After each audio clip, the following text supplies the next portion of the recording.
В среднем более 70% работников малого и среднего бизнеса работают без трудовых договоров, не оплачивают налоги и страховые взносы. Формализуйте трудовые отношения, заключайте трудовые договора и выплачивайте страховые взносы по новой системе.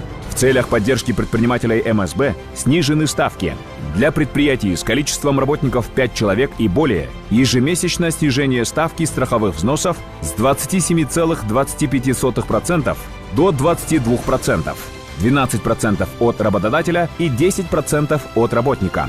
С численностью наемных работников 15 человек и более ежемесячно от всех видов выплат, равных или превышающих размер среднемесячной заработной платы по республике, начисленных в пользу нанятых работников за счет снижения ставки страховых взносов с 27,25% до 14%, 4% от работодателя и 10% от работника за счет снижения ставки, установленной для работодателя 17,25% до 4%.